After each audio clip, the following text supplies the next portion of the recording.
시청자 여러분, 안녕하십니까. 4월 23일 목요일 JTBC 뉴스 아침은 시작합니다. 문재인 대통령이 새로운 일자리를 만들기 위해서 한국판 뉴딜을 추진하겠다고 밝혔습니다. 정부가 일자리를 만들고 지키는 데 10조 원을 투입하기로 했는데 우선적으로 3조 6천억 원을 들여 공공부문과 민간부문 일자리 55만 개를 만들기로 했습니다. 코로나19 사태로 위기를 맞은 항공과 해운, 자동차, 조선 등 7대 기간 산업에는 40조 원을 지원할 계획입니다. 기존 대책들과 달리 주로 대기업이 혜택을 받게 됨에 따라 고용 유지와 자구 노력, 이익 공유 등을 조건으로 달았습니다. 소상공인과 기업들의 유동성 자금 지원도 크게 늘립니다. 긴급 재난지원금을 정부 안대로 줄지 모든 국민에게 줄지 의견을 모으지 못했던 당정이 모두에게 주되 고소득층에게는 자발적인 반납을 유도하는 방식의 절충안을 내놨는데 미래통합당이 부정적인 입장입니다. 여야 합의까지 쉽지 않은 과정을 거치게 될 것으로 예상됩니다. 지난 21일 미국 CNN 방송이 김정은 북한 국무위원장의 위중설을 보도한 지 이틀이 지났지만 북한은 계속해서 침묵하고 있습니다. 북한 매체들이 사진이나 영상 없이 김 위원장의 동정을 짤막하게 전할 뿐 적극적으로 반응하지 않고 있습니다. 조선중앙통신은 어제 김정은 위원장이 바샤르 알 아사드 시리아 대통령에게 감사를 표하는 답전을 보냈다고 전했습니다. 김정은 위원장의 공개적인 활동이 보도된 것은 지난 12일이 마지막입니다. 김정은 위원장이 여전히 북한군을 완전히 통제하고 있다고 추정한다고 미국 합참 차장이 밝혔습니다. 김 위원장의 군 통제력에는 별다른 변화가 없다는 의미로 보이는데 한편 김 위원장의 건강 상태에 대해 모른다고 말했던 트럼프 대통령에 이어서 폼페이오 국무장관도 더 보탤 말이 없으며 상황을 주시하고 있다고 밝혔습니다. 한때 마이너스 가격대까지 떨어지면서 이틀 연속 폭락했던 국제 유가가 오늘은 반등했습니다. 뉴욕 증시도 동반 상승했습니다. 도널드 트럼프 미국 대통령은 자택 대기령 완화를 밀어붙이는 과정에서 논란을 빚고 있는데 국립공원도 다시 열겠다고 밝혔습니다. 마이크 폼페이오 국무장관은 중국이 세계보건기구 WHO에 코로나19 발병을 제때 알리지 않았다며 중국 책임론을 다시 제기했습니다. 코로나19가 올겨울에 다시 유행할 가능성이 있다고 우리 보건당국도 예상한 가운데 미국 식품의약국 국장도 틀림없이 가능한 일이라고 말했습니다. 세계보건기구 WHO도 코로나19가 오랫동안 우리와 함께 할 것이라면서 가장 큰 위험 중 하나가 안일함이라고 강조했습니다. 정부가 코로나19 사태로 벼랑 끝에 몰린 항공과 해운, 자동차, 조선 등 7대 기간 산업에 40조 원을 지원하기로 했습니다. 기존 대책들과 달리 주로 대기업이 혜택을 받게 됨에 따라 고용 유지와 자구 노력, 이익 공유 등을 조건으로 달았습니다. 소상공인과 기업들의 유동성 자금 지원도 늘리기로 했습니다.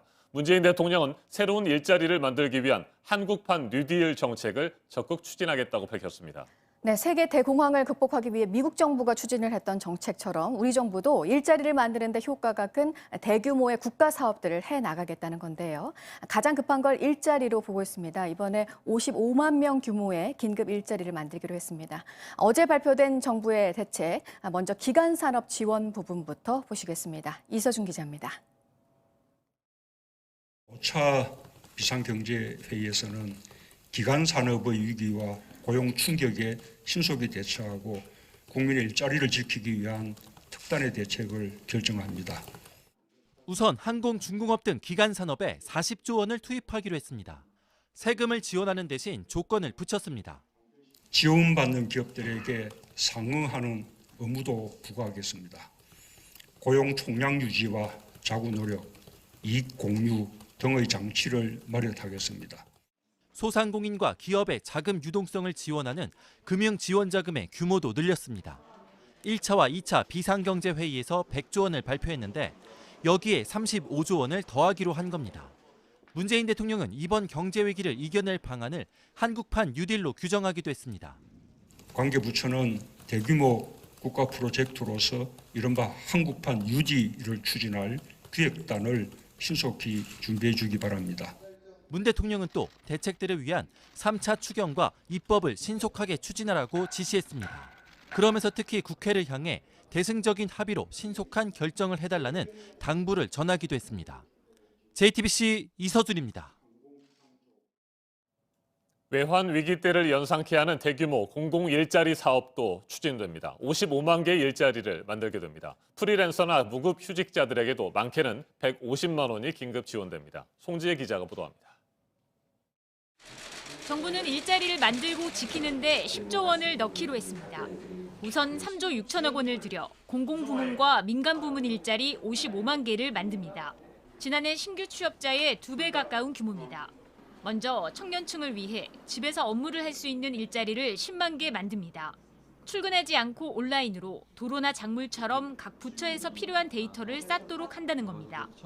실직자나 폐업한 자영업자 등의 취약계층 30만 명을 위해서도 사람 간 접촉이 적은 야외 일자리를 마련합니다. 소독이나 산불 감시, 화단 정비, 쓰레기 줍기, 시장 개보수 등이 대표적입니다.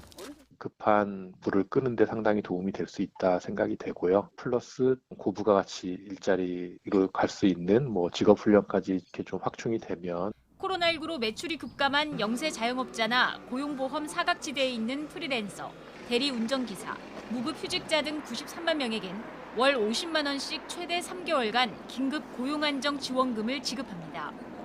또 항공지상조업사, 면세점업 등을 특별 고용 지원 업종에 추가해 근로자들을 지원하기로 했습니다. JTBC 송지혜입니다. 긴급 재난지원금을 전 국민에게 줄지 아니면 당초 계획대로 소득 하위 70%에게만 줄지를 놓고 그동안 여당과 정부 줄다리기를 해왔죠. 그런데 어제 여당이 절충안을 찾았다고 발표했습니다. 국민 모두에게 주되 고소득층에는 기부를 유도하기로 뜻을 모았다는 겁니다. 황혜린 기자입니다. 민주당이 정부와 절충점을 찾았다며 국민 모두에게 긴급재난지원금을 지급하겠다고 밝혔습니다. 이러한 당의 입장을 정부에 전달을 했고 그 당정 간의 공감대를 마련하는 데 있어서 정세균 총리께서 좀 역할을 해주셨다. 그동안 기획재정부는 소득 상위 30%까지 지원금을 줄 경우 예산이 3조 원 넘게 더 필요하다며 재정 건전성을 위해 전 국민 지급에 반대해왔습니다. 하지만 여당은 이 문제에 대해 기부금 공제 방식으로 정부를 설득했다고 밝혔습니다. 시민들이 공적 마스크를 기부하고 구매 기회도 양보했던 것처럼 고소득층에 지원금 신청을 하지 않는 걸 독려하는 쪽으로 당정이 의견을 모았다는 겁니다. 지원금을 받지 않는 고소득층에겐 기부금을 낸 걸로 인정해 세액공제를 해주도록 하겠다는 게 여당의 구상입니다. 민주당 핵심 관계자는 추가로 필요한 예산이 3조 5천억 원 정도인데 기부금으로 인정하겠다고 할 경우 이 중 1조에서 2조 원 정도가 집행될 필요가 없을 걸로 본다고 전망했습니다. 이 같은 설명에 대해 정세균 총리는 야당도 이 같은 긴급재난지원금 지급 방식에 합의하면 수용하겠다는 뜻을 밝혔습니다. 청와대 관계자도 여당의 발표에 대해 당정 간 계속 조율을 해왔다고 했습니다. JTBC 황예린입니다.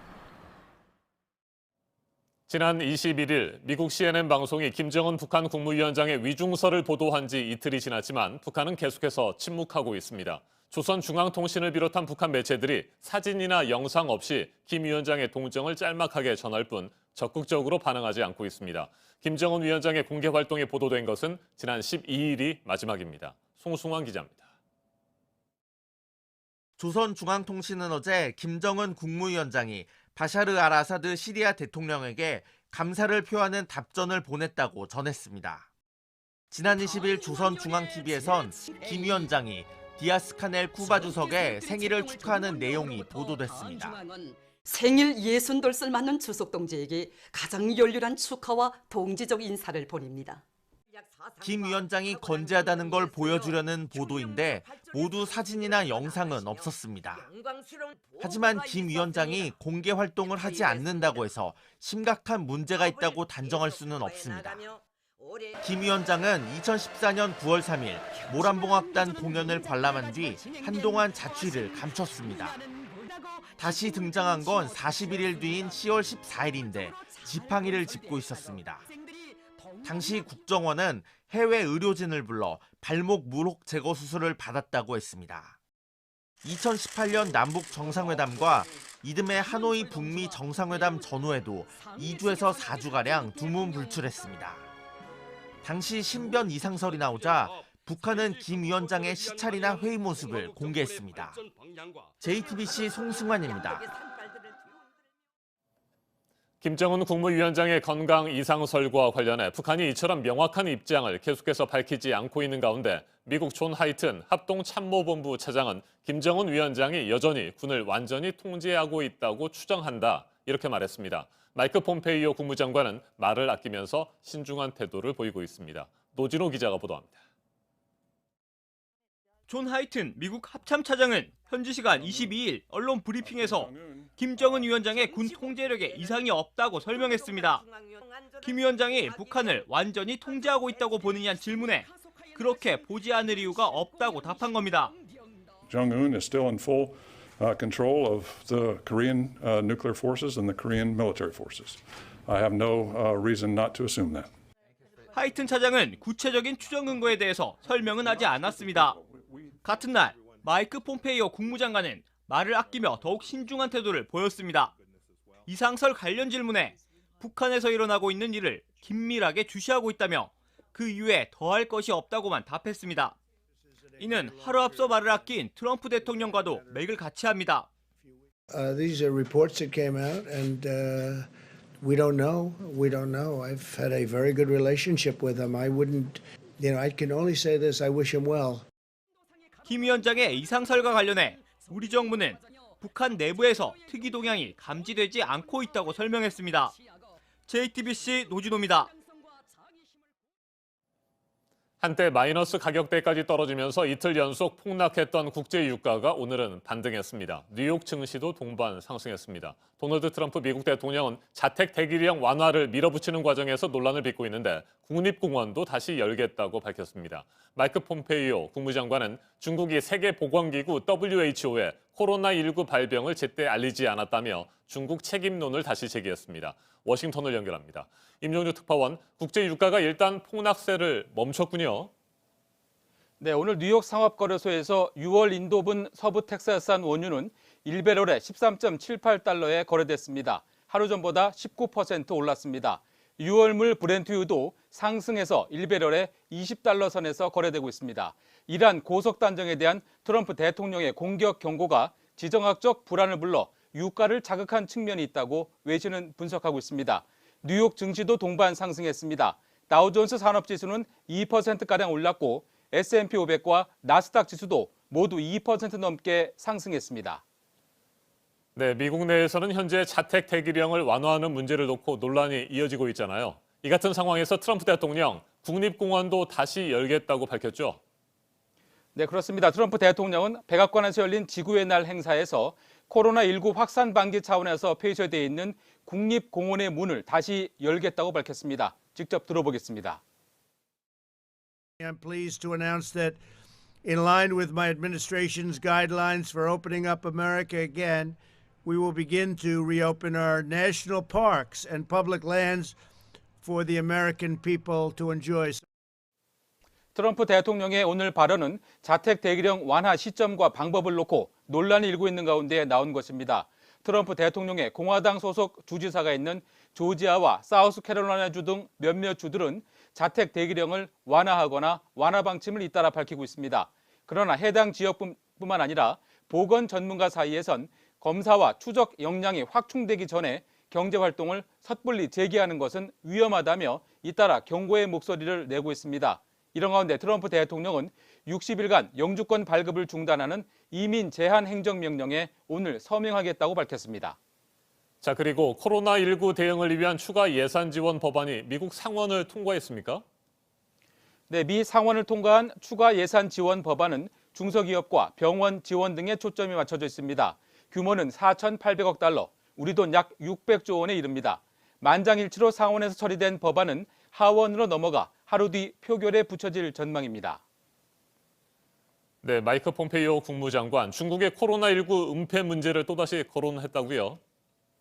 네, 폼페이오 장관은 국무부 브리핑에서 중국이 코로나19 발생 사실을 제때 세계보건기구에 알리지 않았다고 주장했습니다. 폼페이오 장관의 말입니다.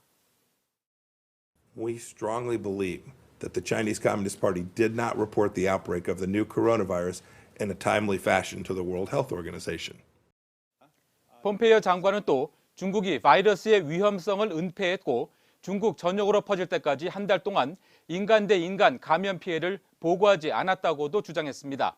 미국 내에서 이처럼 중국 책임론이 잇따라 제기되는 것과 관련해 추이텐카의 주미 중국 대사는 정치적으로 이용하지 말라고 반발하기도 했습니다. 네, 끝으로 한 가지만 더 살펴보죠. 미국에서 코로나19 사망자가 처음으로 나온 시점이 당초 알려진 것보다 20일 앞선다는 보도가 있던데 구체적으로 어떤 내용입니까? 네, 미국 내 코로나19 첫 사망자 발생일은 당초 알려진 2월 하순이 아닌 2월 초라고 뉴욕타임스가 보도했습니다. 뉴욕타임스는 캘리포니아주 센터클라라 보건당국이 지난 2월 6일과 17일 자택에서 숨진 2명을 부검한 결과 코로나에 감염된 것으로 나타났다고 전했습니다. 따라서 미국 내 첫 사망자 발생일은 당초 알려진 2월 26일보다 20일 빠르고 그만큼 미국 내 확산 시기도 앞당겨질 수 있다고 뉴욕타임스는 덧붙였습니다. 지금까지 워싱턴에서 JTBC 임종주입니다. 현재 코로나 환자 발생이 정점을 지나서 주춤하는 나라도 있지만 감염이 급증하고 있는 나라도 있는데 그 가운데 러시아가 그렇습니다. 하루 5천 명대 확진자가 나오고 있고 전체 환자는 5만 7천 명이 넘었습니다. 근로자 휴무, 또 주민 자가격리 조치 등이 다음 달 중순까지로 더 미뤄지는 방안을 러시아 당국이 검토를 하고 있습니다. 노진호 기자입니다. 20일 현재 러시아의 코로나19 누적 확진자 수는 5만 7,999명입니다. 전날 하루에만 모스크바를 포함해 78개 지역에서 5,236명의 추가 확진자가 나왔습니다. 코로나19로 인한 누적 사망자 수도 어제 하루 57명이 늘어 모두 513명을 기록했습니다. 러시아 정부의 대책본부는 신규 확진자의 43% 이상이 무증상 감염자라고 설명했습니다. 미하일 무라슈코 보건장관은 코로나19로 4만 5천 명이 병원 치료를 받고 있으며 이 가운데 2,300명이 중증 환자라고 말했습니다. 코로나19 환자를 치료하던 의료진의 사망 소식도 전해졌습니다. 모스크바 현지 신문인 모스코우 타임스는 모스크바 북쪽 폐역군인 병원에서 코로나19 환자를 치료하던 56세 의사가 감염돼 사망했다고 보도했습니다. 코로나19로 인한 첫 번째 의료진 사망입니다. 다만 러시아 정부는 의료진 사망 사실을 공식 발표하지 않고 있습니다. 그러면서 자가격리 위반자에 대한 단속을 강화하고 있습니다. 수도인 모스크바에서만 전날 하루 동안 자가격리 조치를 위반한 시민 1,400명이 적발됐습니다. JTBC 노진호입니다. 코로나 2차 유행에 대한 경고의 목소리들이 세계 곳곳에서 나오고 있습니다. 우리 당국도 올겨울에 그럴 수 있어서 대비를 해야 한다고 했었는데 미국 식품의약국 국장도 틀림없이 있을 수 있는 일이라면서 지금 막 겪은 것보다 겨울에는 더 힘들 가능성이 있다고 말했습니다. 세계보건기구 WHO에서도 오랫동안 우리와 함께할 코로나19를 언급했습니다. 송승환 기자입니다. 스티븐한 미국 식품의약국 국장은 어제 현지 방송에 출연해 올겨울 코로나19가 2차 유행을 하는 건 틀림없이 가능한 일이라고 말했습니다. 로버트 레드필드 미국 질병통제예방센터 국장이 2차 유행 가능성을 경고한 지 하루 만에 미국의 또 다른 보건당국자가 같은 진단을 내놓은 겁니다. 한 국장은 코로나19의 백신이 빨리 개발되도록 노력하고 있지만 다음해 3월쯤에나 나올 것이라고 전망했습니다. 테워드로스 아드하놈 거브러여수스 세계보건기구 사무총장도 코로나19가 쉽게 재발할 수 있다면서 현재 가장 큰 위험 중 하나는 안일함이라고 지적했습니다. 테워드로스 사무총장은 일부 국가에서 확진자가 다시 나타나기 시작했다면서 코로나19가 오랫동안 우리와 함께할 것이라고 말했습니다. 최근 미국에서 거론되는 본인의 사임 가능성에 대해선 지난 3년 동안 밤낮으로 일해왔다면서 앞으로도 계속 일할 것이라고 밝혔습니다. 또 도널드 트럼프 미국 대통령이 세계보건기구에 대한 자금 지원을 중단하겠다고 발표한 것에 대해 미국의 기여는 미국 자신을 돕는 투자라면서 다시 생각해달라고 요청했습니다. JTBC 송승환입니다. 한동안 잠잠했던 미국과 이란 관련 소식인데요. 긴장감이 다시 감돌고 있습니다. 트럼프 미국 대통령이 이란에 수위가 높은 경고를 하고 이란은 코로나에나 집중하라면서 반박을 했는데요. 이 지역의 긴장도가 커지면 국제유가가 올라가고 실제로 이번에도 그랬습니다. 그래서 트럼프 대통령의 이번 경고에 대한 여러 해석이 또 나오고 있습니다. 안태훈 기자입니다. 총기로 무장한 이란 혁명수비대 보트가 미 군함 주변을 빠르게 지나갑니다. 현지 시간 15일 걸프 해역 공해상에서 벌어진 일입니다. 미 해군은 무장보트 11척이 미 군함의 10m 거리까지 근접해 약 1시간 동안 위협 기동했다고 주장했습니다. 혁명수비대는 순찰 작전 중 미 군함이 접근해 경고 신호를 보냈지만 철수하지 않았다고 반박했습니다. 그러면서 지난 6일과 7일에도 미군의 위협을 받았다고 덧붙였습니다. 미 군함과 혁명수비대가 걸프 해역에서 대치하는 상황은 종종 벌어집니다. 그러나 이번에는 트럼프 대통령까지 나섰습니다. 우리 시간으로 어젯밤 트위터에 이란 무장 보트가 성가시게 굴면 쏴버려 파괴하라고 해군에 지시했다는 글을 올린 것입니다. 미 국방부는 미 군함에 자위권이 있다는 점을 트럼프 대통령이 부각했다며 이란을 압박했습니다. 이란군은 다른 나라 괴롭힐 생각하지 말고 코로나19에나 집중하라고 맞받았습니다. 트럼프 대통령의 수위 높은 트윗은 이란의 군사위성 발사와 무관치 않아 보입니다. 앞서 이란 혁명수비대는 현지 시간 22일 군사위성을 성공적으로 발사했다고 공개했습니다. 미국은 즉각 견제에 나섰습니다. But when you talk about the UN Security Council Resolution 2231, I think every nation has an obligation to go to the United Nations and evaluate whether this missile launch was consistent with that Security Council resolution. 일각에서는 트럼프 대통령의 거친 트윗에 대해 코로나19 사태로 폭락한 국제 유가를 끌어올리려는 의도 또한 배제할 수 없다고 분석했습니다. 중동에서 미국과 이란의 군사적 긴장이 높아지는 것은 일반적으로 유가가 오르는 요인으로 작용합니다. JTBC 안태훈입니다. 국보인 물시계 자경류를 만든 4명이 누구인지가 보존 처리를 통해 밝혀졌는데요. 세종대왕 시절 장영실이 만든 이후 이번에 이렇게 제작자가 드러난 자경루는 중종 때 만들어진 겁니다. 옛 모습을 그대로 찾게 된 이 자경루는 내년에 국립고궁박물관에서 전시가 될 예정입니다. 강나현 기자입니다. 이제 우리의 백성들은 낮이고 밤이고 이 자경루의 종소리에 맞춰 생활을 하게 될 것이다. 스스로 치는 시계란 뜻의 자경루는 시간도 모르고 농사짓는 백성을 위해 만들어졌습니다. 1434년 세종 시절 처음 제작됐습니다. 지금 유일하게 남아있는 자경루는 그로부터 100년 뒤 중종 때 다시 만든 겁니다. 맨 위 큰 항아리에 채워진 물이 아래쪽 작은 항아리와 긴 원통에 차례로 옮겨지면서 물 위에 떠있는 잣대가 움직이고 이어 쇠구슬이 굴러가 움직인 나무 인형이 종과 북, 징을 울리는 방식입니다. 일제시대에 창경궁에서 덕수궁 야외로 쫓겨난 이 자경루는 크게 훼손돼 2018년 여름 보존 처리에 들어갔습니다. 오염물을 깨끗이 닦아내자 비밀이 드러났습니다.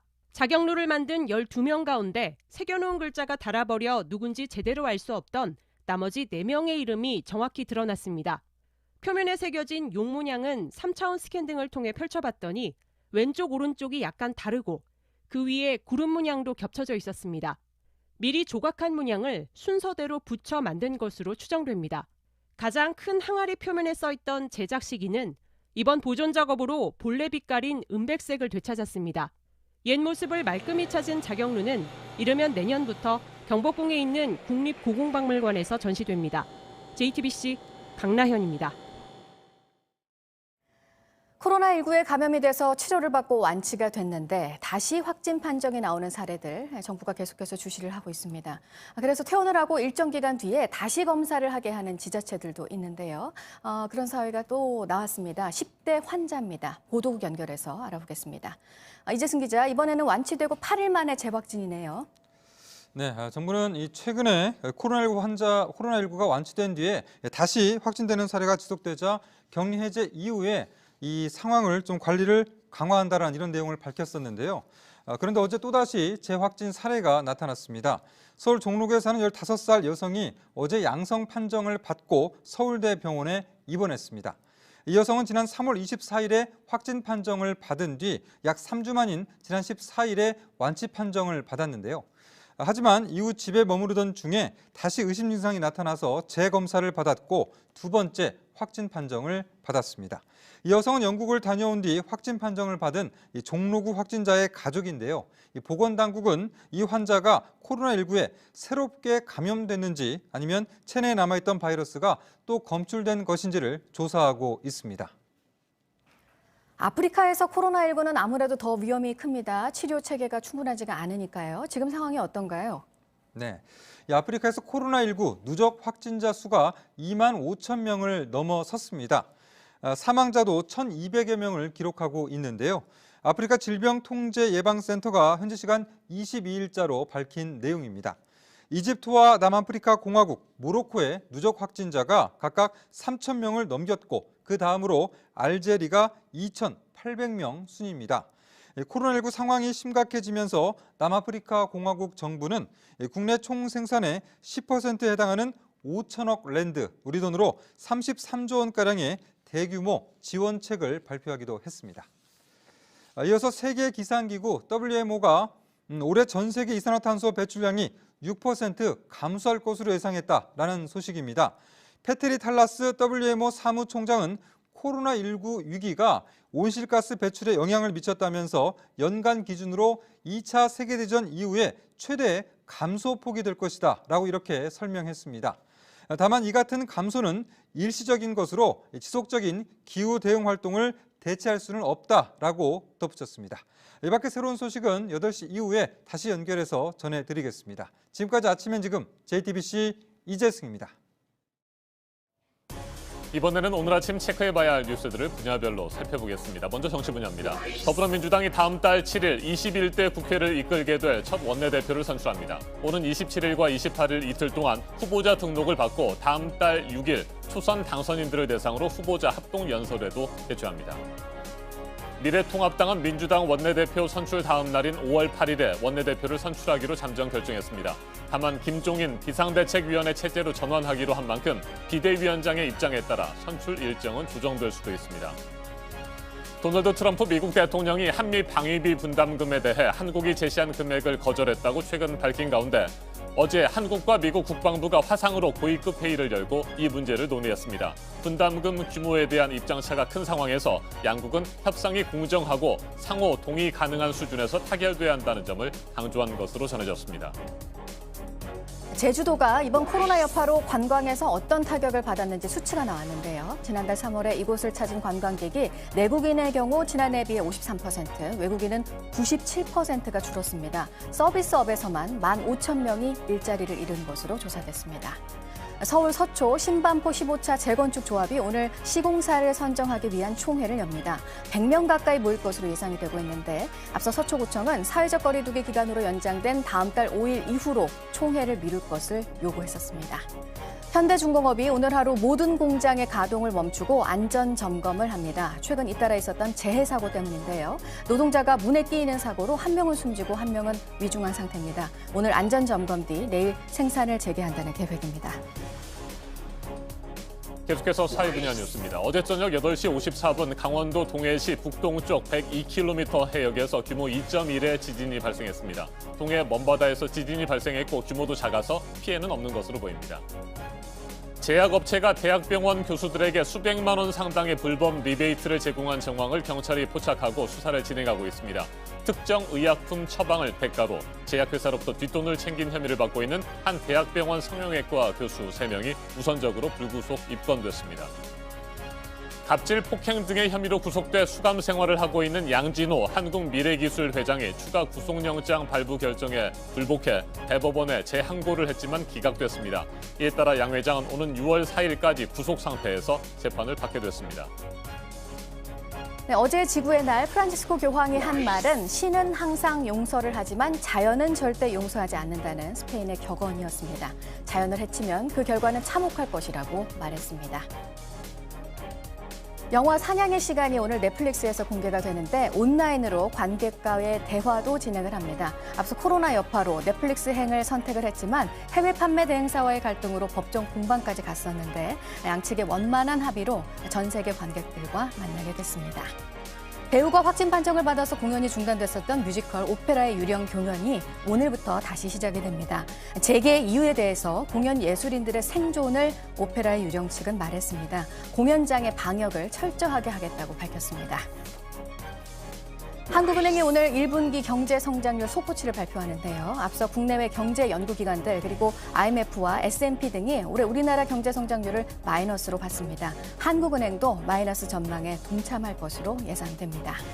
청와대 하명 수사 또 선거 개입 의혹에 대한 재판이 오늘부터 시작이 됩니다. 재판에 넘겨져 있는 한병도 전 청와대 정무수석과 황운하 전 울산경찰청장은 이번 총선 당선인이기도 합니다. 오늘 공판 준비 기일이라서 출석은 하지 않을 것으로 보입니다. 천주교 서울대교구를 비롯해서 대전, 인천, 수원, 의정부 교구가 오늘부터 미사를 다시 시작을 합니다. 참여하는 신자의 명단을 작성하고 방역수칙을 지키도록 각 성당에 지시를 했습니다. 분야별 뉴스들 체크해드렸습니다. 오늘의 날씨도 체크해드립니다. 전국의 아침 기온이 영상 5도를 밑돌고 있습니다. 파주와 천안 등 일부 지역은 0도 아래로 떨어졌습니다. 서리가 내린 곳도 있습니다. 쌀쌀한 날씨 속에 대기는 무척 건조합니다. 경상도에는 건조주의보가 내려져 있습니다. 그 밖의 지역에도 건조특보가 확대될 수 있습니다. 작은 불씨에도 주의하셔야겠습니다. 강한 바람은 모레 토요일까지 이어지겠습니다. 현재 기온은 서울 3도, 대전 4도, 광주 6도, 부산 5도로 어제와 비슷하거나 조금 낮습니다. 낮 최고 기온은 서울 13도, 대전 15도, 광주 15도, 부산 16도로 어제보다 높지만 여전히 쌀쌀하겠습니다.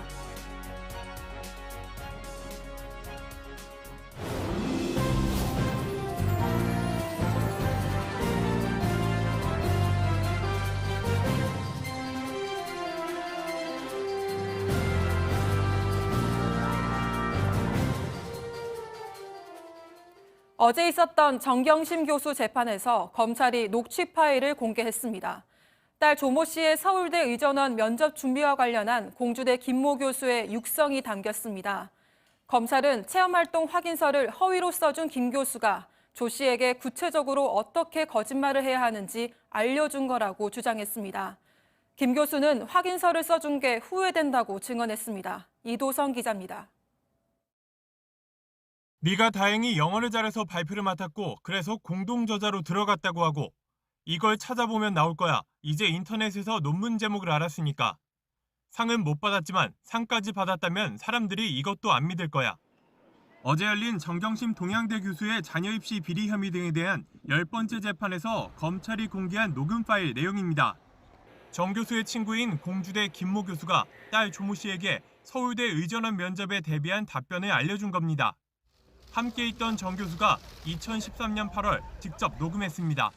조 씨는 김 교수의 설명에 웃거나 네라고 짧게 답합니다. 검찰은 이 음성 파일이 거짓말을 리허설한 것이라고 주장했습니다.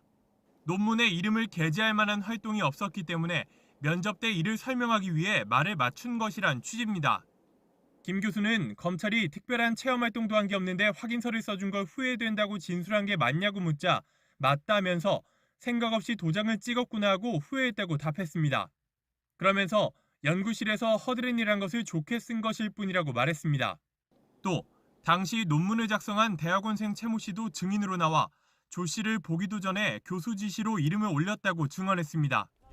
하지만 변호인단은 학생들에게 면접 조언을 하는 건 이례적이지 않다고 반박했습니다.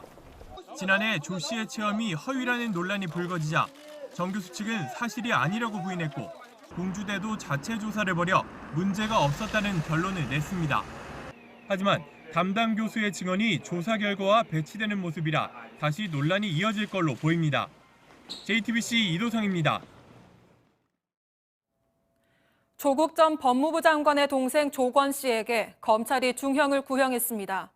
검찰은 어제 서울중앙지법에서 열린 결심 공판에서 조 씨에게 징역 6년과 추징금 1억 4,700만 원을 선고해달라고 재판부에 요청했습니다. 검찰은 배임 혐의와 관련해 조 씨가 웅동학원을 사유화했으며 100억 원대의 허위 채권을 만들어 사업 미천으로 삼았다고 주장했습니다. 교사 채용 비리 혐의에 대해서는 조 씨의 범행으로 신뢰와 진실을 배워야 하는 웅동중학교 학생들의 학습권이 침해됐고 교원 임용에 희망을 품고 노력해온 다른 응시자들은 허울뿐인 공개 채용의 들러리로 전락했다고 비판했습니다. 어제 오후 6시쯤 전북 익산시 웅포면에 주택에서 불이 나 한 명이 숨졌습니다. 소방당국은 진화 작업을 벌이던 도중 안방에서 숨져있던 50대 여성을 발견했습니다. 숨진 여성은 거동이 불편해 불길을 피하지 못한 것으로 보입니다. 주택이 모두 타면서 소방서 추산 1,400여만 원의 재산 피해가 났습니다. 경찰과 소방당국은 정확한 화재 원인을 조사 중입니다. 어제 오후 1시쯤 경남 김해시 진례나들목 인근에서 승용차와 SUV 등 차량 석 대가 잇따라 충돌했습니다. 먼저 소나타 승용차가 중앙선을 넘어 마주오던 카니발 차량과 부딪혔습니다. 이어 튕겨져 나간 카니발이 옆에서 주행 중이던 투싼 승용차와 부딪히며 3중 충돌 사고가 났습니다. 이 사고로 1명이 숨지고 3명이 다쳐 병원에서 치료를 받고 있습니다. 경찰은 탑승자 진술과 블랙박스 영상 등을 토대로 정확한 사고 경위를 조사 중입니다. 윤석열 검찰총장의 장모인 최모 씨는 가짜 잔고증명서를 만든 혐의로 지난달 재판에 넘겨졌습니다. 저희가 입수한 공소장에는 그 범행 수법이 자세히 적혀 있었습니다. 최 씨가 대리인을 시켜 문서 작성 프로그램으로 350억 원대의 가짜 증명서를 만들고 은행 대표의 가짜 직인을 덮어 씌운 걸로 검찰은 결론냈습니다. 김태영 기자입니다. 지난달 검찰은 윤석열 검찰총장의 장모인 최모 씨 등 3명을 사문서 위조 등의 혐의로 불구속 기소했습니다. 검찰은 공소장에 최 씨가 안 씨와 함께 자신이 알고 지내던 김 씨를 찾아가 350억 원대의 은행 잔고 증명서 위조를 수차례 부탁하고 범행을 모의했다고 기소 이유를 설명했습니다. 이들의 구체적인 범행 수법도 적시했습니다. 2013년 4월 1일 최 씨의 지인인 김 씨가 컴퓨터 문서 작성 프로그램을 이용해 최 씨 명의로 된 첫 번째 잔고 증명서를 위조했다고 했습니다. 또 인터넷에서 찾은 해당 은행 대표이사의 직인을 복사해 가짜 양식에 붙여넣어 출력하고 잔액란에 투명 테이프까지 붙였다고 표현했습니다. 이들이 잔고 증명서를 위조한 건 4차례, 2013년 4월 1일부터 10월 11일까지 2달 간격으로 범행이 이루어졌습니다. 사무소 위조 혐의의 공소시효는 7년이어서 오는 10월까지 6개월가량 공소시효가 남아있습니다. 다만 검찰은 이 잔고 증명서를 이용해 사업가 임모 씨에게 18억 원을 가로챈 사람은 동업자 안 씨라고 판단했습니다. 하지만 임 씨는 검찰 조사에서 최 씨가 전화로 동업자 안 씨를 보낼 테니 잔고 증명서를 믿고 돈을 주면 된다고 했기 때문에 돈을 받은 주체는 최 씨라고 진술했습니다. 그런데 이렇게 최 씨에게 불리한 진술은 모두 공소장에는 빠졌다고 임 씨는 주장했습니다. 이 사건을 처음으로 검찰에 고발한 노덕봉 씨도 검찰이 최 씨에 대해 봐주기 수사를 했다며 법무부에 재수사를 요청하는 진정서를 냈습니다. 진정서에는 최 씨의 사기 의혹도 포함됐습니다. JTBC 김태영입니다. 맞짱 토론 시간입니다. 오늘은 코로나19 사태로 인한 경제 위기를 극복하기 위해서 정부가 내놓은 기간 산업과 일자리 지원 추가 대책을 경제 전문가들과 함께 자세하게 살펴보겠습니다. 우여곡절 끝에 정부와 여당 사이에 공감대가 형성된 전국민 긴급재난지원금 지급 방안도 짚어보겠습니다. 먼저 출연자들을 소개해드립니다. 신세돈 숙명여대 경제학부 명예교수 나오셨습니다. 반갑습니다. 네, 안녕하십니까? 그리고 제 왼쪽입니다. 최백은 건국대 경제학과 교수입니다. 네, 안녕하세요. 네, 어서 오십시오. 네. 문재인 대통령 주재로 어제 제5차 비상경제회의가 열렸습니다. 정부는 코로나19 여파에 따른 일자리 위기 극복을 위해서 고용과 기업 안정 대책을 발표했습니다. 기간 산업의 안정기금으로 40조 원, 고용 대책에 10조 원가량을 추가 투입하는 등 85조 원 규모의 지원책이 제시됐습니다. 문재인 대통령은 한국판 뉴딜을 적극 추진하겠다고 밝혔습니다. 토론 시작하겠습니다. 본격적인 토론을 시작하기 전에 말이죠. 두 분께 질문을 좀 드려보도록 하겠습니다. 지난 4.15 총선에서 두 분 다 큰 활약을 하셨죠. 신세돈 교수님께서는 미래통합당 공동선대위원장을 맡으셨고 최백은 교수님께서는 더불어시민당의 상임 공동선대위원장을 맡으셨습니다.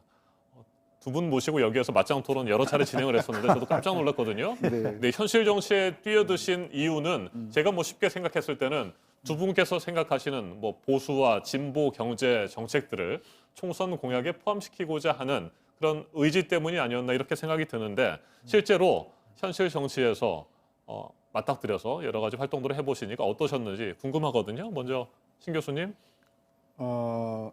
제가 놀란 게 언론들이 특히 정치부 언론 기자들이 경제에 대한 이해가 굉장히 도가 떨어지더라고요. 그러니까 예를 들면 우리가 긴급 재난지원금을 예산 재구성을 통해서 예산 늘리지 않고 100조를 마련하겠다고 했더니 언론은 전부 뭐로 받았냐면 돈 퍼주기. 그게 통화가 늘어나는 게 아니거든요. 근데 퍼주기다 이렇게 이제 봤더라고요. 그래서 이제 언론들이 경제를 이해하는 게 상당히 국민들은 더 말할 게 없다 하는 생각이 들었고요. 그 다음에 이제 또 하나 느낀 거는 그 선거대책본부라고 하는 어떤 비상조직이라는 거기에서 이제 정책이 만들어지는데 저는 이제 정책공장장이라고 제가 스스로 네. 이야기를 했는데 이 또 당조직이 있단 말이에요. 당조직 그 대표적인 이제 그 대표 인물이 김재원 의원이거든요. 그러니까 당조직이 가지고 있었던 어떤 그런 오래된 그런 소위 보수의 어떤 정책하고 저같이 이제 임시직으로 들어간 선대위원장의 정책하고는 결이 많이 다르거든요. 네. 그러니까 그 결이 다른 거를 이해를 잘 못하더라고요. 아하. 그러니까 제가 있는 동안에는 아무 이야기가 없지만 제가 싹 나오고 나니까 긴급 재난지원금에 대한 입장이 막 바뀌잖아요. 그런 것들이 이게 그 당과 선거 대책 조직하고 사이에 어떤 그런 유기적인 화합이 좀 부족하다. 그런 면에서 첫째, 언론을 설득시키고 이해시키는데 상당히 어려움을 많이 느꼈고요. 네. 둘째는 내부적으로도 정책적인 공감대가 형성되기에는 조금 시간이 촉박했다. 그런 느낌을 많이 받았어요. 알겠습니다. 최 교수님은 어떠셨어요? 저는 제가 원래 참여하면서 생각했던 것들을 한 90%는 저는 반영시켰다고 보는데요. 먼저 이제 일반 국민들이 이제 좀 오해를 하는 부분이 있는 거는 뭐냐면요. 더불어시민당은 비례 후보들 연합정당이었었어요. 네. 그러다 보니까는 어떤 독자 정당이 아니란 얘기죠. 그래서 저희가 처음부터 빈그릇 정당을 표방을 했고, 빈그릇 정당의 약속을 지켰고, 그리고 그걸 통해 이 비례 연합정당이라는 건 기본적으로 거기에 참여하는 정당들, 혹은 이제 나중에 이제 시민사회단체 영역에서 우리가 영입하는 이제 후보들, 이 사람들의 어쨌든 간에 가지고 있는 공약들을 담아서 대신 그러니까 우리가 선거라는 게임을 치러준 것이지 저희 자체가 어쨌든 간에 독자적인 정당이 아니기 때문에 기존의 정당들처럼요. 그래서 기본적으로 저희 정당이 어떤 하나의 정책을 그러니까 생산하는 곳은 아니었었습니다. 네. 그러다 보니까는 이제 제가 이제 경제학자로서 평상시 갖고 있는 생각을 직접적으로 반영하기보다는 간접적으로 저희가 처음에 표방했던 것은 어쨌든 간에 개정된 선거법의 취지를 이제 미래통합당이 왜곡시키면서 운동장이 기울어졌다. 그래서 그 기울어진 운동장을 좀 평평하게 만드는데 좀 어쨌든 간에 기여를 하겠다는 이런 취지로 이제 저희가 창당을 했고, 그리고 거기에 이제 그러니까 소수 정당들도 가능한 한 좀 이제 기회를 좀 확대시켜 주려고 이런 이제 취지를 가지고 창당을 했거든요. 하다 보니까는 사실 뭐 민주당과 이제 소수 정당 2개, 그리고 이제 시민사회 영역에서 한 8분을 이제 그러니까 네. 다 보내줘가지고 그걸로 이제 선거를 치렀는데요. 그러다 보니까는 제 개인적인 그 생각이 직접 투영되기보다는요. 기본적으로 저희 이제 정당이 표방했던 것은 문재인 정부가 성공을 해야 된다. 그 성공을 해야 되는 이유는 국민이 그래야지만 행복할 수 있고 집권 여당이 제대로 정책을 성공을 시켜야지만이 국민이 행복할 수 있기 때문에 그래서 문재인 정부의 성공을 지지하는 사람들로 이렇게 사실 그러니까 저희가 이렇게 구성을 하다 보니까는 네. 정책적인 측면 속에서 그러니까는 뭐 민주당과 충돌이 없었고요. 그러니까요. 없었고 그리고 개인들 그러니까 영입한 후보들도 민주당의 정책 방향이라든가 아니면 문재인 정부의 어떤 정책 방향하고 큰 문제가 없었기 때문에 제가 굳이 뭐 제 개인적인 그러니까 칼날을 그러니까 드러낼 필요는 없었던 것이고요. 그리고 뭐 예상한 것이 한 뭐 17석에서 최대한 20석까지 좀 이제 희망을 했는데 그래도 뭐 하한선이 17석까지는 어쨌든 간에 달성하면서 제 역할은 제가 이제 다 했다고 생각이 들어서 선거 끝나자마자 바로 이제 사임을 했습니다. 알겠습니다. 네. 오늘 맞짱 토론이 정치 토론은 아니고요. 경제 토론이니까 사유로 총선 얘기는 이 정도에서 정리를 하도록 하고요. 본격적으로 토론 시작하도록 하겠습니다. 먼저 문재인 대통령 어제 한국판 뉴딜을 적극 추진하겠다는 입장을 밝혔습니다. 이에 대해서 어떻게 평가하시는지 궁금합니다. 신 교수님. 이번에 그 5차 비상경제회의가 코로나 이후에 전체로 따지면 8차입니다. 네. 1차, 2차, 3차 추경 그리고 이제 1차 비경, 2차 비경, 3차, 4차, 5차 비경까지 8번째 왔거든요. 근데 고민은 되게 많이 했다. 고민 되게 많이 했는데 보면 전부 땜질식이에요. 2차 한 것을 3절에서 땜질하고 3차에서 한 것을 4차. 이번에 그 8차, 5차 비상경제회의는 말은 뭐 굉장히 거창하게 했지만은 2차나 3차에 나온 것을 전부 다 금액을 조금 더 더한 것이다. 네. 그래서 저는 땜질이라고 생각하고 그다음에 두 번째로는 숫자를 굉장히 부풀린 거예요. 굉장히 보여주기식으로 숫자를 부풀렸기 때문에 예를 들면 이런 것이죠. 아까 40조 그 뭡니까 기업 안정을 위한 어떤 기간 산업 안정자금 40조인데 네. 다 법을 바꿔야 돼요. 법을 바꿔야 되고 기간 산업을 예시를 7개를 했는데 그 7개 한 것 중에는 안 들어간 것도 되게 많아요. 그래서 지금 업계에서는 도대체 우리는 왜 뺐는가? 대표적인 게 이제 정유업종하고 그다음에 유통업종 이런 쪽이 있는데 그래서 이게 너무 성급하게 이제 하다 보니까 막 들어간 것도 있고 안 들어간 것도 있고 네. 그래서 좀 보여주기식이다 하는 것이고 대표적인 게 뭐냐면은 55만 명 그 뭡니까 공공 청년 일자리 55만 명 3조 6천억인데 이게 나눠 보니까 1인당 654만 원꼴로 돌아가요. 그러면 6개월 한도로 했을 때 한 달에 100만 원짜리라는 거죠. 조금 이따 이야기가 되겠지만 네. 이게 전부 뭐냐 하면은 기록 관리하거나 살림 관리하거나 이게 임시직 내지는 일용직 내지는 아주 단기 일자리라는 것이죠. 그러니까 이게 숫자만 55만 명이지 실제로는 이게 큰 도움이 안 되는 것이다. 요약하면 한국판 뉴딜이라고 했는데 나는 이거 프랭클린 그 대통령 그 뉴딜 대통령 께서는 보면 되게 섭섭해할 것 같다. 이 뉴딜 아니다. 한국판 쇼트 딜이다. 그러니까 단기적인 어떤 그런 대책이다. 저는 그래 보는 거죠. 네, 최 교수님은 한국판 뉴딜 정책 어떻게 평가하십니까? 저는 정부 대책이 계속 이제 그러니까 뭐 바뀌어왔다가 땜질이라는 표현을 쓰시는데 정부 정책은 계속 진화할 수밖에 없어요. 왜 그러냐면은 코로나19가 처음에 우리가 1월 달에 우리가 처음 이제 확진자가 나왔을 때만 하더라도 그 당시에 그러니까 어느 전문가가 그러니까 이렇게 악화될 거라고 더구나 주요 선진국에서 이렇게 악화될 거라고 얘기를 했었습니까요?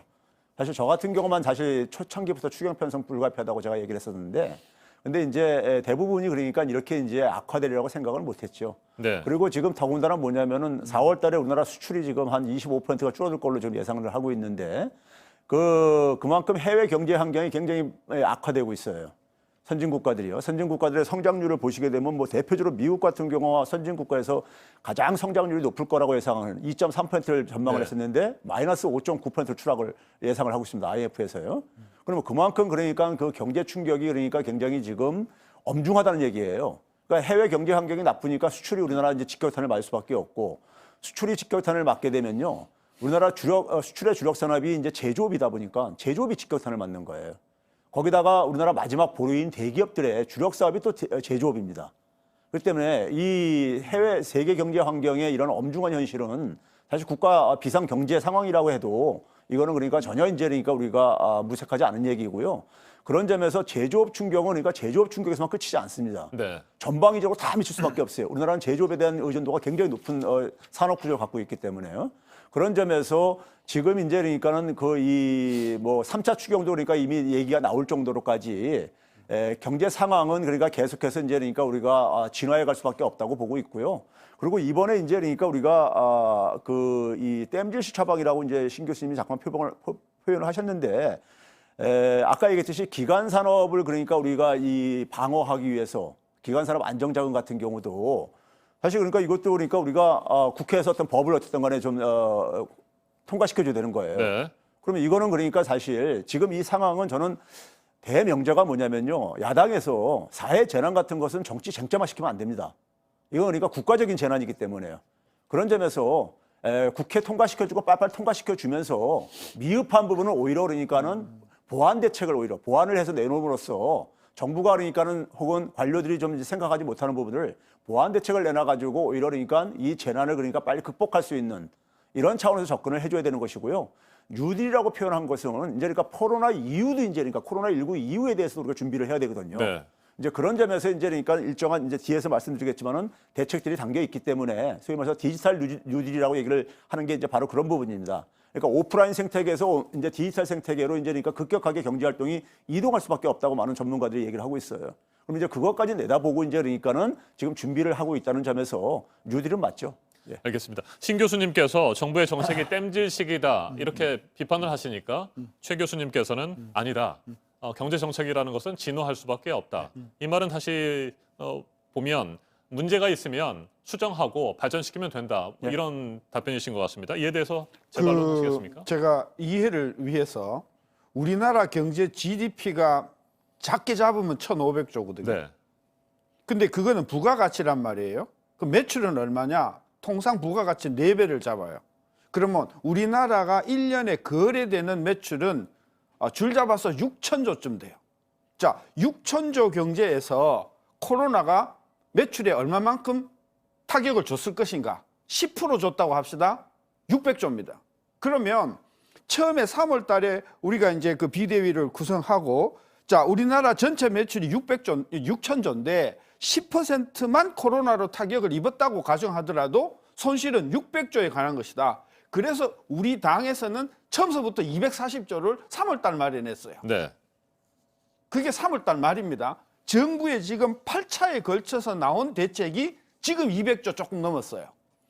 이것 가지고 모자랍니다. 저는 최소한 전체 이 코로나의 충격에 의한 피해 규모는 최소한 600조에서 한 1,000조 가까이까지 간다고 봐야 된다. 네. 그러면 정부의 기본적인 대책의 이 스케일이 굉장히 커야 된다는 것이죠. 근데 보면 아까도 이야기했지만은 50조 플러스 알파, 그리고 100조 플러스 알파 이런 식으로 계속해서 늘어나가는 것을 최 교수는 진화라고 했는데 우리는 이미 처음서부터 이 파급 효과가 굉장히 크기 때문에 근본적인 대책을 내놔야 된다. 그게 이제 예산 재구성을 통해서 100조 정도를 예산 늘리는 거 없이 일단은 긴급 처방을 하고 네. 필요하면 금융에 따라서 100조, 200조, 300조, 400조 계속해서 이 금융 지원을 확대해 나가야 된다. 우리는 그런 생각을 가지고 있었기 때문에 지금 이제 8차까지 나왔는데요. 3차 추경 필요하죠. 저는 3차 추경도 그렇게 찔끔할 것이 아니고 아주 획기적으로 저는 늘려야 된다. 그리고 거기에는 추경을 통한 재정도 필요하지만은 한국은행의 발권력을 통한 어떤 그런 통화 공급의 증가까지도 과감하게 생각해서 처음서부터 스케일을 크게 잡고 문제 해결해야 되는데 자꾸 예를 들면은 닭 잡는 칼을 가지고 소를 잡으려고 하다 보니까 찔끔 계속해 가면서 계속 마찰을 일으킨다. 저는 그렇게 보는 거예요. 네, 최 교수님께서는 3차 추경을 중심으로요. 반론을 하시면 될 것 같습니다. 예, 그 우리나라 GDP가요. 지난해 GDP가 1,844조였었습니다. 네. 1,500조보다 한 300조 이상 더 많고요. 그러면 이제 거기 한 10%면은 한 185조 정도 된다는 얘기고요. 30% 정도 되게 되면은 그러니까 한 550조 이상이 나오는 거예요. 계산이 나오는 거예요. 지금 미국이 지금 경기 부양의 GDP 대비 한 30% 투입을 하고 있습니다. 아니, 독일이 30% 투입을 하고 있고요. 일본과 미국이 한 10% GDP 대비 10% 투입하고 있어요.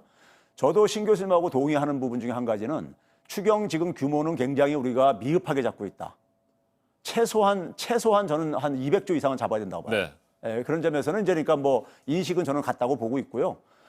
문제는 뭐냐면은 미래통합당에서 처음에 100조를 얘기할 때 그 100조 재원을 기존에 그러니까 올해 예산 그러니까 512조 정도 되는 예산을 그러니까 거기서 조정을 하자 그랬었어요.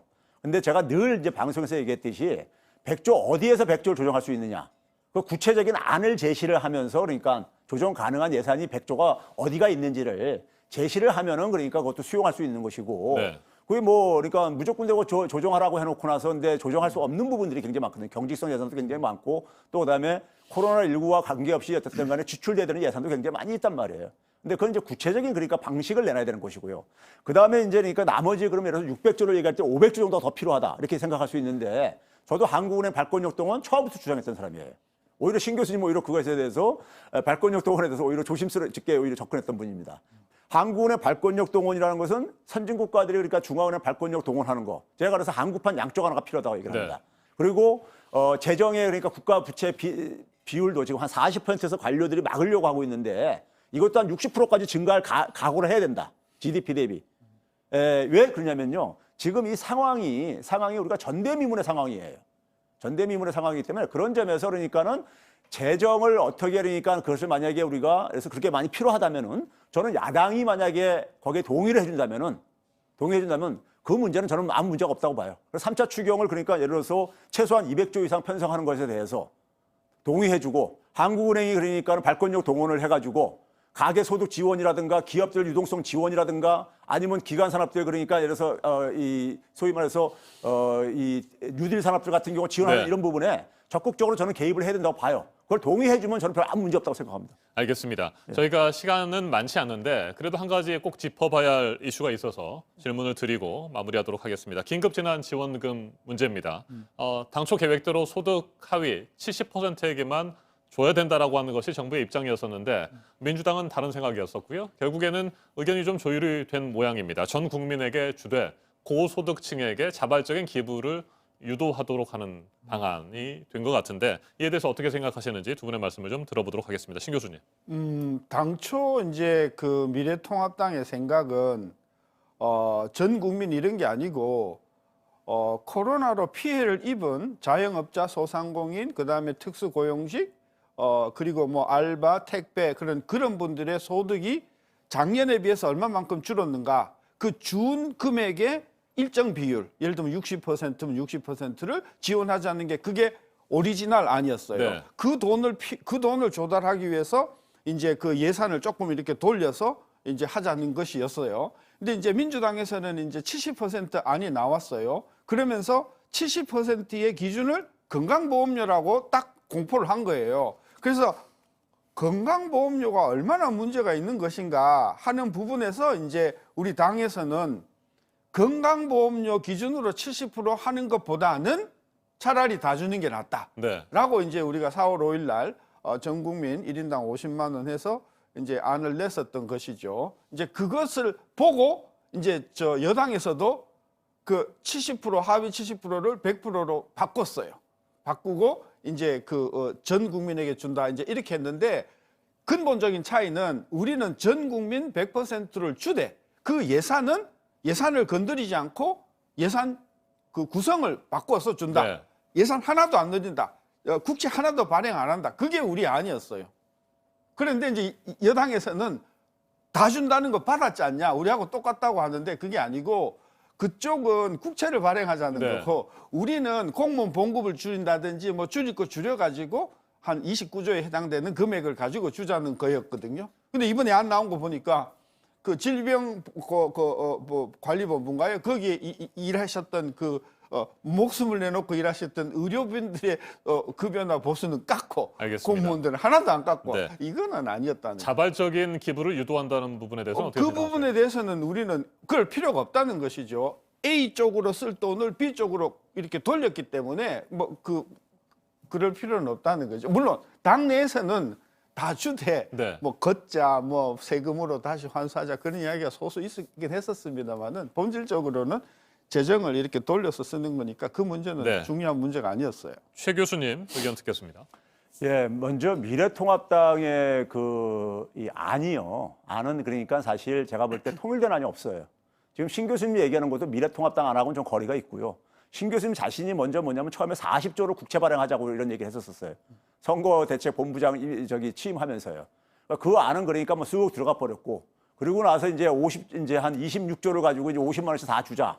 뭐 이런 식으로 이제 진화했단 말이에요. 진화했는데 그러고 나서 또 지금 선거 끝나고 나서는 또 기재부 이제 안 이제 70%만 주는 거에 또 이제 그러니까 동의한다는 이런 얘기들이 또 나오고 있고요. 네. 그러니까 미래통합당은 한 번도 그러니까 통일된 안이 나온 적이 제가 볼 때는 없어요. 없는 상황 속에서 적어도 이제 그러니까 마지막 어쨌든 간에 김종인 어쨌든 간에 총괄대책위원장이 1인당 그러니까 50만 원씩 다 주자. 이게 국민들한테 굉장히 각인돼 있단 말이에요. 그게 만약에 진정성이 있는 거라면은 그런데 이제 그러니까 민주당하고 이제 관료들하고 좀 차이가 있었죠. 민주당 같은 경우는요, 여당은요. 근데 이제 그걸 이제 조율하는 과정 속에서 기재부 같은 경우는 이제 재정 건전성을 걱정하다 보니까 불필요한 사람까지 줘야 되느냐. 네. 뭐 이런 식의 논리였었던 거죠. 쉽게 얘기하면요. 그 방법 문제는 별개 문제로 치더라도요. 그랬을 때 이제 그러니까 그걸 이제 그러니까 소위 말해서 타협을 본 것이 고소득자한테 그러니까 자발적으로 그러니까는 기부하도록 소위 말해서 불필요한 사람들한테까지 이걸 유도하도록 하는 것은 어쨌든 간에 그러니까는 그 재정의 건전성을 최대한 어쨌든 간에 악화되는 것을 막자는 어떤 취지로 이해를 하면 되는 것이고요. 기본적으로 이제 그러니까 우리가 건강보험료라든가 이런 걸 선별하는 이런 문제들 같은 경우는 굉장히 문제가 있다 보니까 그런 부분들을 이제 그러니까 당에서 관철시킨 것이고 그리고 청와대 입장은 정부의 입장은 계속해서 뭐냐면 여야만 합의하게 되면은 얼마든지 그러니까 수용할 의사가 있다고 얘기를 했다는 점에서 이제는 그러니까는 미래통합당에서 선거 때 얘기했던 안을 안화가 굉장히 근접한 안을 제시했기 때문에 이제는 그러니까 야당이 그걸 빨리 수용을 해가지고 왜 그러냐면 이것은 말 그대로 긴급재난지원금이에요. 알겠습니다. 신속하게 지원을 해야 됩니다. 네. 여기에 좀 방점을 맞춰줬으면 좋겠습니다. 네. 정부와 여당은 공감대를 이뤘는데 현재로서는 또 미래통합당이 반대 의견을 가지고 있는 상황이어서 좀 상황을 지켜봐야 될 것 같습니다. 오늘 맞짱 토론 여기서 마무리하도록 하겠습니다. 신세준 숙명여대 경제학부 명예교수, 최백은 건국대 경제학과 교수와 함께했습니다. 두 분 토론 잘 들었습니다. 예, 감사합니다. 감사합니다. 네, 감사합니다.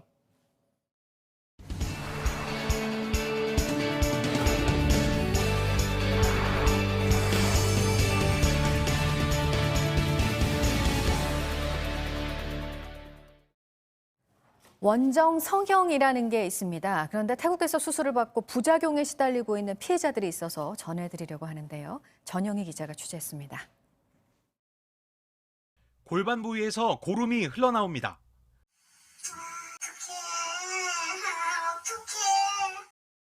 피해자 A씨는 2017년 태국에서 성형 수술을 받았습니다.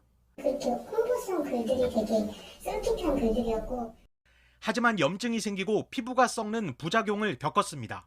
아예 살이 그냥 이렇게 파였어요. 그냥 아예 이렇게 없어졌어요. 이렇게 손을 닿으면 쑥 들어가고. A씨는 국내 한 대학병원에서 6개월 넘게 입원해야 했습니다. 수술 당시 투입된 필러를 제거하고 세포를 되살리는 수술도 수차례 받았습니다. 치료비가 1억 원이 넘지만 보상은 받지 못했습니다. 또 다른 피해자 B씨 역시 2016년 태국에서 골반 성형 수술을 받았습니다. 피부가 썩는 부작용으로 골반에 큰 구멍이 났습니다. 흉이 남을까 봐 걱정돼서 수술하기 싫다니까. 다리 절단하고 싶냐고. A씨와 B씨 모두 정신과 치료도 받았습니다. 그 죄책감을 그 병원에 있는 동안에 내가 왜 나만 이럴까? 몸 상태가 내가 나는 왜 이럴까? 이거에 너무 시달려 있었어. 두 피해자는 폴리아크릴 아마이드란 성분의 필러 주사를 골반에 수백 cc 이상 맞았습니다. 국내에선 얼굴에만 소량 쓰도록 허가된 성분입니다. 혈액 순환 자체를 막아버리는 댐과 같은 역할을 해버리기 때문에 피부만 괴사되는 게 아니고 밑에 있는 연부조직까지 싹 괴사가 됩니다. 죽는다는 소리죠. 성형 카페와 블로그에도 태국 성형 부작용 피해 사례들이 잇따라 올라오고 있습니다. 하지만 국내에서 소송을 제기해 이겨도 보상받기 쉽지 않습니다. 태국 법원이 그 태국 법과 우리나라 법이 차이가 날 때는 바로 승인을 안 해주고 또 소송을 하게 하는 경우들이 있어요. JTBC 전영입니다. 네, 이 원정 성형의 브로커들은 태국에서만 가능한 시술 등을 언급하면서 홍보를 했습니다. 의료법 위반 혐의로 검찰에 넘겨진 한 브로커는 불법 외환 거래 혐의로도 재판에 넘겨졌는데 수술비를 본인의 가족 계좌로 받았습니다. 계속해서 전영희 기자가 전해드립니다. 태국 원정 성형 브로커 송모 씨가 운영하는 유튜브 채널입니다. 엉덩이가 이렇게 있으면 엉덩이에서 골반 쪽으로 최대한 옆쪽으로 삽입을 해서 이쪽은 엉덩이 볼륨을 보완을 하고. 구체적인 설명과 홍보에 일부 피해자들은 송 씨를 의사로 알았습니다. 의사인 걸로 알고 있었어요. 그다음에 노트북으로 이렇게 보여주셨을 때 이거는 우리 병원에서 뭐 한 겁니다.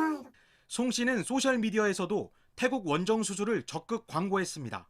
나 그럼 내가 저렇게 돼 있지라는 생각으로 가는 거예요. 부작용을 일으킨 필러에 대해선 한국에선 수입이 되지 않고 유럽과 미주, 태국에서만 시술이 가능하다고 강조했습니다.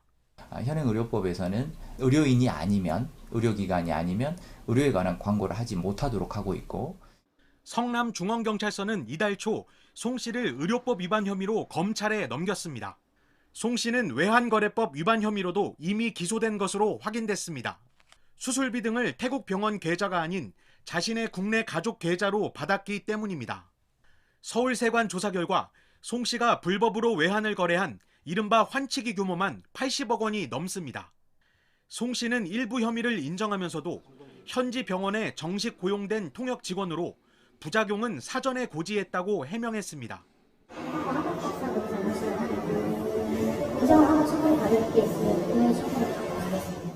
불법 외환 거래에 대해선 환치기를 통해 경제적 이익을 얻지 않았다고 밝혔습니다.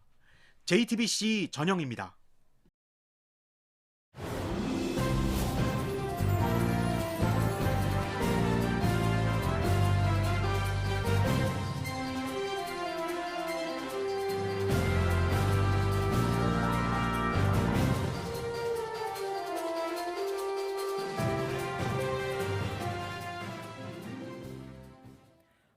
코로나19 국내 확진자 수는 줄었어도 아직 긴장을 늦출 순 없는 상황입니다. 정부가 지속 가능한 생활 속 거리두기 방침을 내놨습니다. 어떤 것들이 있는지 윤재영 기자가 정리했습니다.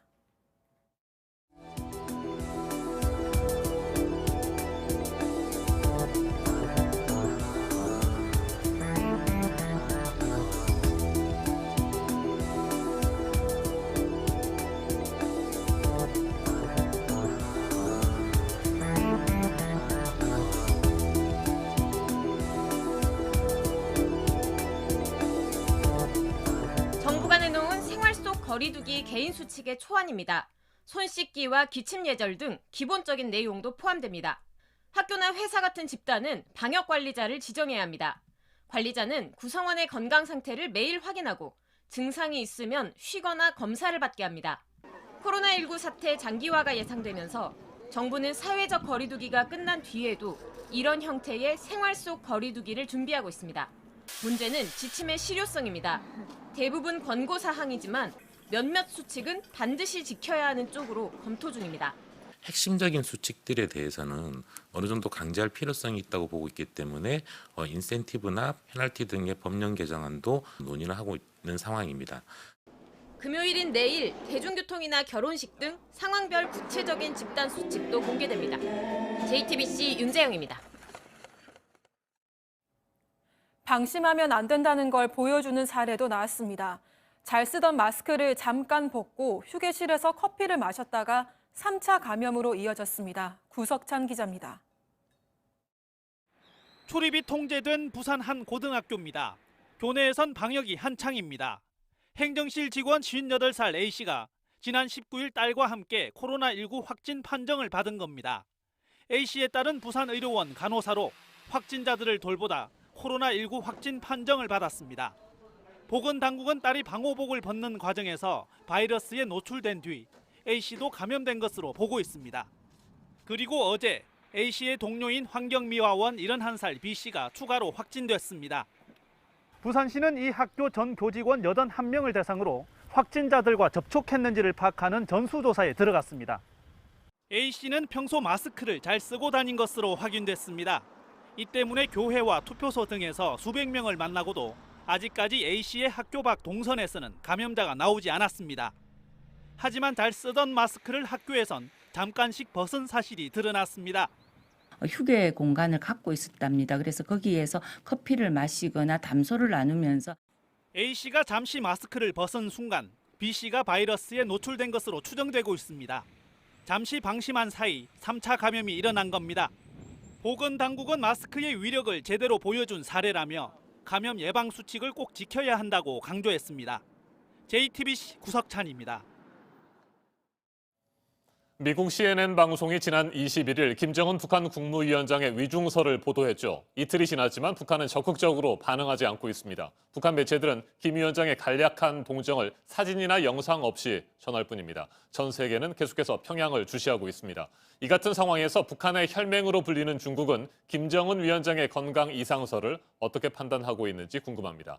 중국 전문가인 강준영 한국외대 국제지역연구센터장 자리 함께했습니다. 어서 오십시오. 네, 안녕하십니까? 네, 교수님 일단 중국의 분위기를 살펴보기 전에요. 중국 전문가이신 교수님께서는 이번 상황을 어떻게 보시는지 궁금합니다. 오보일까요? 아니면 건강에 문제가 있기는 할까요? 글쎄 뭐 두 가지 경우를 다 생각해 네. 볼 수 있는데요. 그 김정은 위원장의 기존의 건강 상태나 이런 걸 보면 우리가 그전에도 뭐 40일 동안 안 나타난 적도 있고 20일 정도 또 사라진 적도 있고 그런데 그렇게 중태에 관련된 것은 아니지만 건강에 조금 문제가 생겼을 수도 있다 하는 점을 하나 생각을 해볼 수가 있고 네. 또 하나 제가 개인적으로 볼 때는 지금 이제 여러 가지 코로나 바이러스라든지 여러 가지 상황 때문에 표면적으로 나서기가 조금 대국민 메시지를 주는데 예를 들어 북한 주민한테 작년에도 아주 제한적인 태양절 배급이 있었고 네. 원래 태양절이라는 데가 뭐 우리가 소위 얘기하는 흰쌀밥에 소고기 뭐 미역국 이런 거를 줘야 되는 날인데 북한은 최대 명절이라고 할 수 있죠. 그런데 올해 그게 배급이 없이 네. 넘어갔습니다. 이런 때 나와서 이렇게 모습을 보여준 데 대한 부담을 느꼈을 수도 있고요. 또 한 가지는 이제 김정은식 북한 통치, 좀 이제 그 선대로부터 자유로워지는 그런 모습들을 나름대로 보여주려는 그런 메시지가 아닌가, 이렇게 한 3가지 정도로 예측이 가능한데 지금까지 보면 아주 특이한 중대한 그런 상황은 아니지 않을까, 이렇게 판단이 됩니다. 네. 건강에 좀 문제가 있을 수는 있지만 위중한 상태는 아닌 것으로 보인다. 네. 이런 분석이신 것 같고요. 자, 그렇다면 북한이 지금 이틀이 지났잖아요. 네네. 왜 아직까지 적극적으로 반응하지 않을까? 이건 어떻게 보세요? 예, 그것도 2가지 정도로 네. 볼 수 있는데, 진짜 문제가 생겼으면 수습하느라고 그럴 수도 있겠지만, 또 하나는 우리가 건재하고 국면을 여전히 통제하고 있다라는 그런 상황에서 굳이 김정은 위원장이 있다라는 거를 강조할 이유가 없다라는 거죠. 그리고 만약에 국면을 통제하고 있다면 김정은 위원장 입장에서 그거 서방 언론이나 이런 데를 의심하는데 우리가 그때 아니다라고 보여주고 그러지 말자. 우리가 잘하면 될 거 아니냐. 그러니까 뭐 해외 축전 보내는 거, 국내적인 어떤 네. 의례적인 활동, 뭐 이런 것들은 진행을 하면 국면이 제대로 통제되고 있구나 하는 것만 보여주면 되지, 굳이 그런 거에 대해서 섣불리 반응을 해서 이렇다 저렇다라는 거를 하는 게 안 좋은 거 아닌가라는 생각을 김정은 입장에서는 할 수도 있는 거죠. 그러니까 그거는 당연히 북한 최고 지도자의 선택에 의해서 가는 게 아닌가, 만약에 특별한 상황이 아니라면, 이렇게 판단이 됩니다. 네. 지금까지 나온 중국의 반응도 살펴보도록 하겠습니다. 중태설의 출처가 어디인지 모르겠다. 위중한 상태는 아닌 것으로 알고 있다. 뭐 이 정도로 선을 그었거든요. 네. 중국이라고 하면 그래도 뭐 가장 북한과 가깝기도 하고요. 뭐 다양한 정보 채널이 있을 텐데 이 정도의 반응 뭐 믿을 만하다고 보십니까? 저는 특별한 특이사항이 없다라고 네. 판단을 하고 있는 거 아닌가, 그런 생각은 듭니다. 왜 그러냐 하면 실제로 정말로 김정은 위원장이 문제가 생겼다면 지금 사실은 4월 1일 정도부터 일부 북중 접경이 완화가 돼서 개통이 된 데도 있고요. 네. 실제로 접경 지역에서 지금 음식점 같은 데서는 영업도 재개가 됐습니다. 그리고 코로나19 관련한 중국 방역품들이 지금 북한으로 들어가고 있거든요. 만약에 이런 것들이 김정은 위원장의 건강, 신변 이상설 이런 거 연결이 됐다면 그렇게 자연스럽게 지금 계속 왕래가 되기는 쉽지 않은 상황일 거라고 생각이 됩니다. 그런데 4월 초부터 북한과 중국 간에 이런 일부 완화된 교류, 이런 것들이 계속되고 있는 걸로 봐서 특별한 지금 문제는 아니지 않느냐라고 판단을 하고 있는 것 같고요. 다만 그 중국 인터넷에 네. 그 김정은 이름을 치면은 지금 접속이 안 됩니다. 그거는 차단을 한 걸로 보면 더 이상 이게 확산돼서 문제가 되는 것은 중국 정부도 원치 않고 있고, 중국의 공산당 대외연락부의 관계자를 통해서 우리도 언론도 보도를 했습니다마는 지금 그렇게 특별한 위중하거나 그런 상태는 아닌 것 같다라는 걸로 볼 때 기본적으로 특이사항이 크게 있는 건 아니지 않느냐. 우리 청와대도 확인을 했고요. 네. 그렇게 보는 게 맞을 것 같습니다. 네, 그럼에도 불구하고 중국도 포스트 김정은 체제 혹시라도 건강이 악화된다거나 뭐 유고 상황이 발생할 경우에 어떻게 할지에 대한 뭐 준비 작업은 미리미리 하지 않겠습니까? 네, 어떻게 기본적인 보십니까? 그 북중 관계의 틀을 우리가 좀 한번 봐야 되는데요. 사실은 김정은 위원장이 7년 전에 김정일에 그거를 지위를 계승해서 올라왔을 때 사실은 탐탁지 않게 생각했죠. 네. 그럼에도 불구하고 2018년에 3차례 만났고, 2018년 1월에 만났고, 2019년 1월에 만났고, 그 다음에 작년 6월에는 시진핑 국가주석이 방북을 했단 말이죠.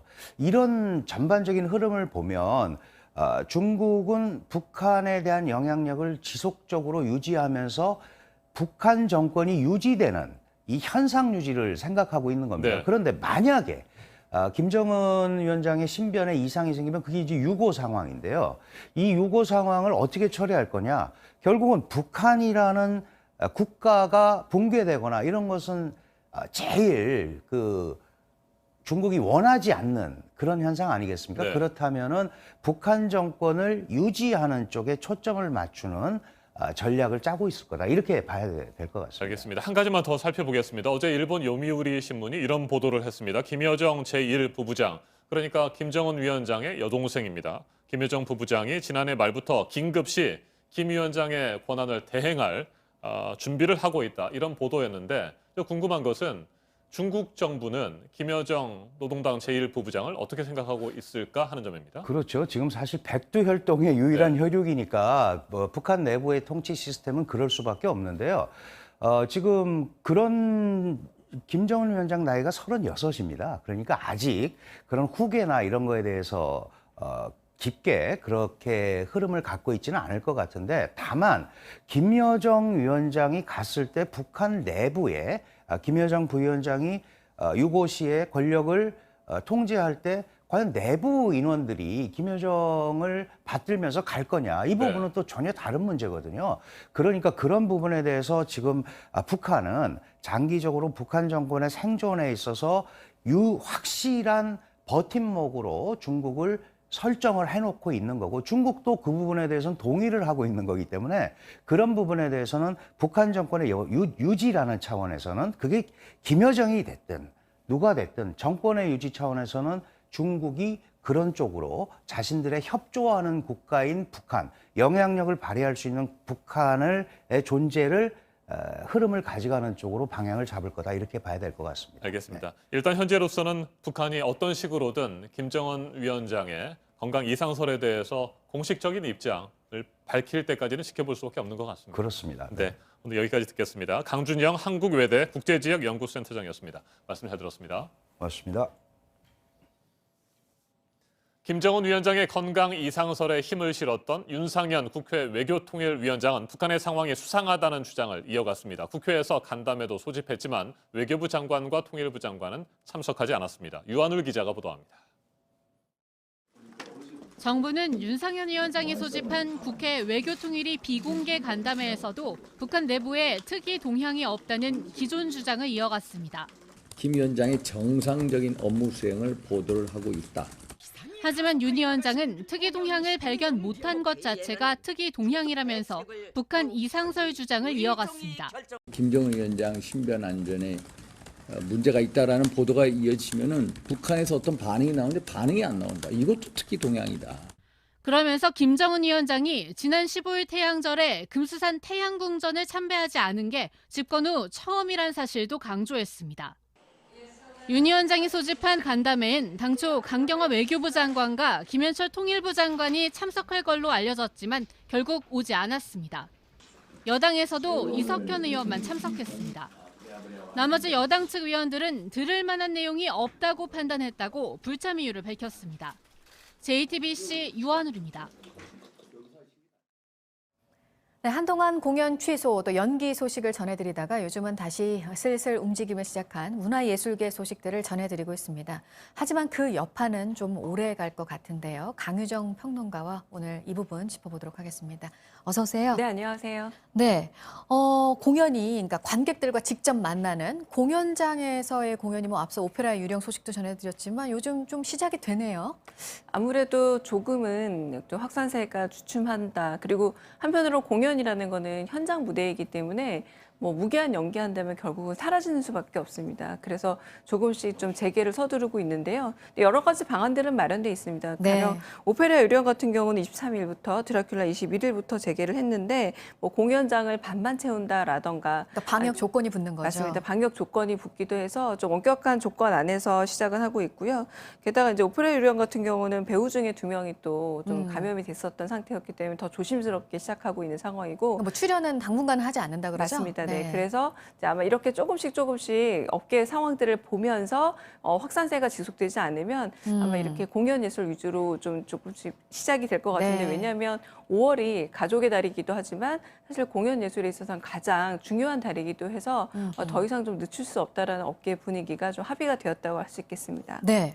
얼마 전에 저도 이제 이 소식 전해드리면서 문화 관련 국제 행사가 뭐 취소된 게 아니라 시작이 되네 이렇게 맞아요. 생각을 했었는데 서울 국제 즉흥 춤 축제예요. 지금 아주 진행이 되고 있는 거죠. 예외적이죠. 왜냐하면 대개의 모든 국제 행사가 다 취소되고 있는데 그래도 우리나라 방역이 좀 잘 돼서 좀 마련이 되었다고 할 수 있겠고요. 말 그대로 즉흥 춤 축제라고 할 수 있겠습니다. 그런데 그 세계 4개국의 아티스트 150여 명 정도가 참여를 하는 행사라고 할 수 있겠고요. 그리고 21일부터 26일까지 지금 현재 대학로 아르코 예술극장 소극장에서 펼쳐지고 있습니다. 그런데 객석 역시 50%만 가용하기로 했고요. 원래는 이렇게 좀 이렇게 다 끝나고 나서 좀 함께 하는 자리가 마련되기도 하는데 그렇게 하지 않고 부담스럽죠. 네, 맞습니다. 네. 식권을 나눠주면서 각자 이제 식사를 해결하라. 그러니까 어떤 방식으로든 같이 모이는 기회는 좀 줄이는 방식으로 자구책을 마련한 상태에서 공연들이 하나둘씩 네. 개최되고 있고 축제도 역시 마련되고 있습니다. 네, 그러니까 이런 축제가 시작은 됐는데 또 이것도 마찬가지로 이제 그동안 문화계 쪽에서 자구책으로 생각했던 온라인으로도 이 중계가 되는 거잖아요. 네, 그래서 오프닝 공연 같은 경우 특히 이제 네이버 TV에서 이제 보여주기도 했고요.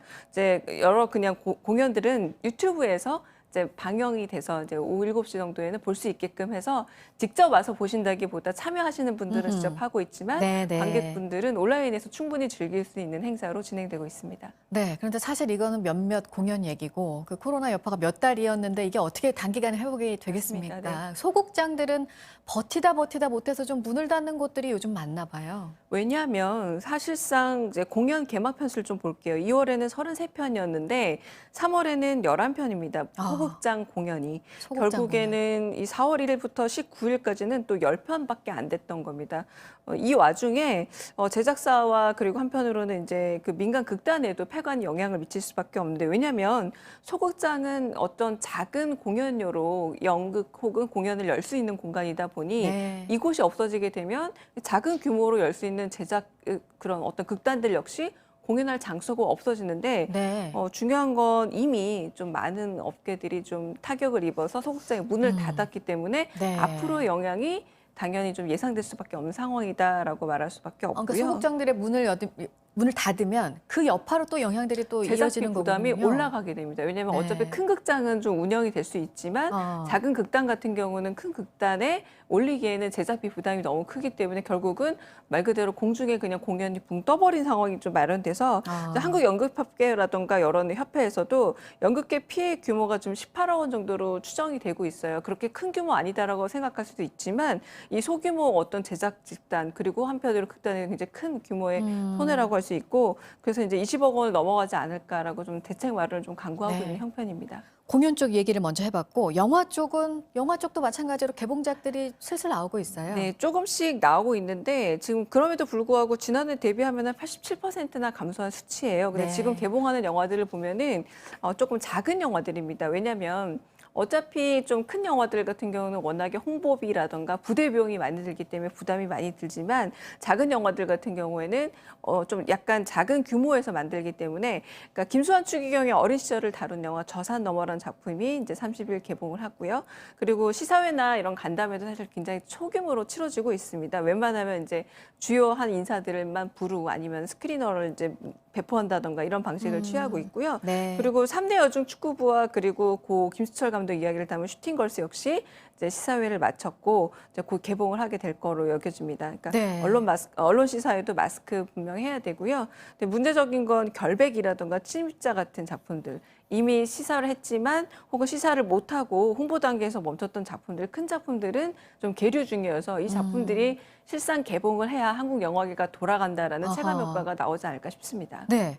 요즘에 근데 극장에서 좀 인기 많은 이벤트가 있잖아요. 통째로 그 극장 빌려주는 거. 맞습니다. 평소에는 좀 비용이 부담이 너무 됐었는데 사실은 이번에 많이 네. 줄었죠? 굉장히 비싸기 때문에 한 번쯤 해봤으면 좋겠다라고 생각했지만 아마 쉽게 엄두를 못 냈던 행사일 텐데 그냥 1인당 영화 비용 정도면 되는 겁니다. 뭐냐면 2인에 3만 원 정도로 대관이 가능한데요. 이게 1인부터 10인까지 그러니까 가족 규모로도 혹은 소규모로도 영화를 볼 수 있어서 이거는 영화관에서 이제 이벤트처럼 했는데 이미 거의 마감이 됐다라고 네. 하고요. 그리고 언택트 여기서 극장에서도 언택트 어떻게 하느냐 뭐 이를테면 먹거리라도 이런 것들 모두 티켓 발권부터 영화 보고 나오기까지 모두 다 접촉을 최대한 줄여주겠다라고 영화관 나름의 자구책을 그렇습니다. 마련한 행사들을 마련하고 있습니다. 네. 그리고 이 영화계에는 정부가 이제 170억 원 규모의 대책을 추가로 또 맞아요. 내놨어요. 근데 좀 여기에도 비판이 있는 게 그러니까 독립 영화들은 생각하지 않는다 이런 비판이 나오나 보죠? 독립 영화에 대한 그게 볼멘 소리의 첫 번째 뭐냐면 지금 재개봉 영화가 너무 많다라는 겁니다.